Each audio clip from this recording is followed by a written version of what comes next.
UPSC वाला लोग collector साहिबा क्रमशिला का जिसका चैप्टर 3 आज शुरू करने वाले हैं, जिसका पहला और दूसरा चैप्टर का प्लेलिस्ट में मैंने डाल दिया है, वहां से आप देख सकते हैं। जिस बुक के लेखक हैं कैलाश बांजू विश्नोई ने।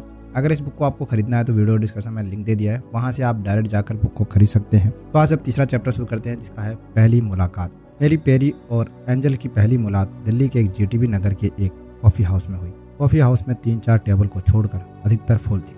यंग क्राउड था। कॉफी हाउस में दीवारों पे फूलों की सजावट बहुत सुंदर लग रही थी। उससे भी ज्यादा खूबसूरत लग रही थी एंजल ने सफेद टिक टॉप और काली योगा पैंट पहनी हुई थी। पहली बार मैंने उन्हें देखा तो देखता ही रह गया। वे सचमुच हसीन ए मलिका लग रही थी। फेशियल प्रोटेक्शन, गोल्डन रेशमियों के करीब ढीला ललाट और झील सी नसीली आंखें, तीखे नाक, गुलाब सी पंखुड़ी जैसे ओठ, गोल मटोल और गोल गोरे गाल, सोने जैसे बाल और मासूमियत से भरा चेहरा, उस पर काले तिल का पहरा। मुझे लग रहा था कि जैसे जन्नत की परी जमीन पर उतर आ गई हो। किसी को एक नजर से देख लेने भर से ही कितना सुकून मिलता है, इसका एहसास मुझे पहली बार हुआ। एंजल का देखते ही मेरे दिल में हलचल होने लगी, क्योंकि इसे लव एट फर्स्ट साइट कहते हैं। मैं सोचने लगा कि पहली नजर में मुझे परी सी लगी। पहली दफा मैं किसी लड़की से बात करते हुए यह असहज महसूस कर रहा था कि वजह थी कि मुझे पहली नजर में वह भाग गई थी। हालांकि वह थोड़ी चिंतित नजर आ रही थी।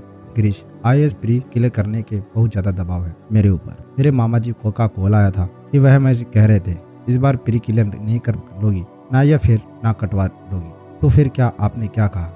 मैंने बस कहा कि मैं मामा जी तैयारी तो बहुत अच्छी चल रही है, हो जाना चाहिए। फिर मुझे गंभीर यूपीएससी अभ्यर्थी होने का परिचय देते हुए पूछा, अच्छा तो बताओ अनुच्छेद 2 में कौन कौन से मौलिक अधिकार आते हैं? मुझे टेस्ट मत करो, जितना तुम्हें आता नहीं उससे उतना मैंने पढ़कर भूल चुका हूँ। अच्छा तो याद होता है तो है, पर IAS के सिलेक्ट हो गए होते एंजल ने व्यंग्य कहते हुए कहा। स्टेट सर्विस IRS की सोचता है कि कुछ मैंने पूछा। मुझे एक लक्ष्य दिखाई देता है, वह लक्ष्य है IAS। स्टेट PCS ने कोई अंदर एग्जाम होठों के दांत के बीचते हुए दबाते हुए उसने ढंगता से कहा, सही कह रही हूँ। जब यूपीएससी के क्लियर कर सकते हैं तो दूसरी नौकरी के सेटल होना और अमेजिंग हो सकते हैं तो नॉर्मल क्यों रहना? मैंने उसका एकमात्र लक्ष्य पक्ष में लेते हुए कहा, बिजनेस करना है तो बड़ा करना है, वरना नहीं करना। सही कह रहे हो गिरीश, अब IAS के अलावा कोई और फॉर्म नहीं फिल करूंगी। बनना है तो IAS ही बनना है। उन्होंने समोसे के अंतिम टुकड़े को अवधारता करते हुए बात कही।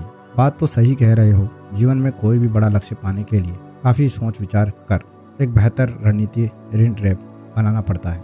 लेकिन जब आपने लक्ष्य को पाने के लिए बड़ा वाला इरादा कर लिया है तो अपने माइंडसेट के लिए विकल्पों के अभाव के भटकने से नहीं देना चाहिए, तथा साथ ही दुविधाओं को जाल में नहीं फंसना देना चाहिए। अब विकल्प तो वाला माइंडसेट नहीं है, दृढ़ संकल्प वाला माइंडसेट बनाना चाहिए। अब हारी हुई मानसिकता से नहीं, हर हाल में जीतने की मानसिकता से साथ मैदान में डट जाओ। अब कल्पनाओं की हवाई सफर नहीं, धरातल में रहकर कर्मशीला बनो। एवरेट जितने ऊंचे लक्ष्य को पाना है तो हिमाचल की तलहटी पर बैठकर विश्राम करने का कोई फायदा नहीं। अब लक्ष्य को छूकर ही विश्राम करना है, मैंने लगभग मोटिवेशनल अंदाज में कहा। उन्होंने मॉडल होना चाहिए, एक्टिंग अच्छी करते हो। नहीं, मेरे बचपन का सपना है कि मैं IAS ऑफिसर बनना है। मैं अपने सपने को काम कर रही हूँ। हालांकि सिविल कैरियर बनाने का सपना देखना एक बहुत ही बड़ा रिस्की वाला निर्णय है, जहाँ सफलता की संभावना बहुत ही कम है। 10-1 जैसे घोड़े दौड़ाए जाए, जिसमें से एक ही चुना ना हो तो बहुत से अच्छे दौड़ने वाले घोड़े 9 घोड़े भी हारेंगे ही। यह बहुत जोखिम भरा निर्णय होता है फिर भी, लेकिन जीवन में अपनी समर्था और क्षमता के अनुसार सफलता पाने के लिए जोखिम लेना बहुत जरूरी है। मैंने कहा, सही कहा। अपनी जिंदगी में जिसे भी व्यक्ति को अपनी अद्वितीय और अनुपम किया है, कुछ ऐसा भी वाकई काबिल तारीफ और शानदार हो, उन्हें जोखिम लेने के भी मुंह में नहीं मोड़ा। हाँ, वह युवा जोखिम लेने का हमेशा तैयार रहते हैं और जिनका आत्मविश्वास अडिग रहता है, वे अद्भुतपूर्ण कामयाबी हासिल करते हैं। जोखिम लेने का अर्थ खुद को नकारात्मक की ओर ले जाना कतई नहीं होता, बल्कि नए अवसरों की तलाश करना होता है। मैंने कहा, अक्सर लोग जीवन में सफल हो जाने वाले अवसरों के लिए इसलिए छोड़ देते हैं क्योंकि वे फर्स्ट एड जोन यानी सुरक्षित रखना चाहते, लेकिन एक बार अवसर जाने के बाद वे अपने अवश्य अफसोस जाहिर करते हैं। यदि आपके साथ ऐसा होना है तो जोखिम लेने की जरूरत है, क्योंकि अवसर बार बार नहीं आता। जीवन में हर बार नुकसान के बारे में सोचकर जोखिम लेना नहीं छोड़ना चाहिए। सबसे बड़ी जोखिम तो कोई जोखिम ना लेना है।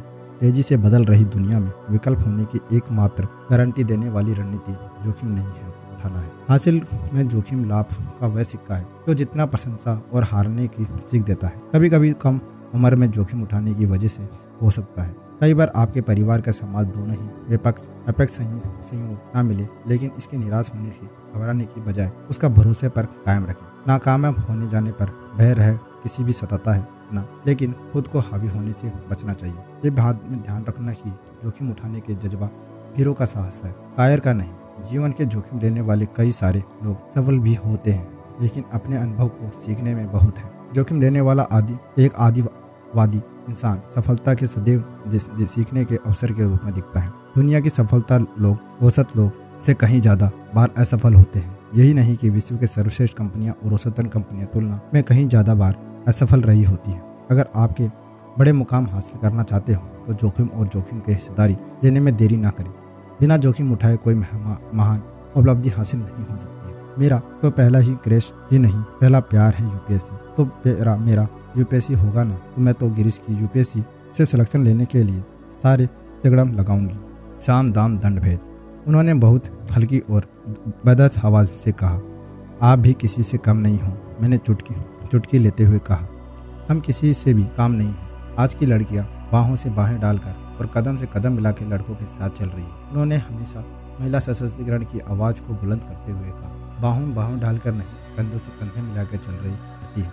यह होता है, बाहें से बाहें डालने का अर्थ कुछ और ही होता है। इस बात पे हम दोनों को खिलखिलाकर हंसने पड़े। ध्यान रखिए, यूपीएससी के चेक और जैक नहीं चलता। साम दाम दंड भेद की बात कर रही हो, मैंने व्यंग्य करते हुए कहा। हाँ, इंसान को जो पाना होता है वह उसे पाकर ही लेता है। हमारा लक्ष्य कलेक्टर बनना है तो हम ना लगे रहते हैं, लेकिन दिन लक्ष्य कदमों में होगा, एंजल ने कहा। तो अब चले।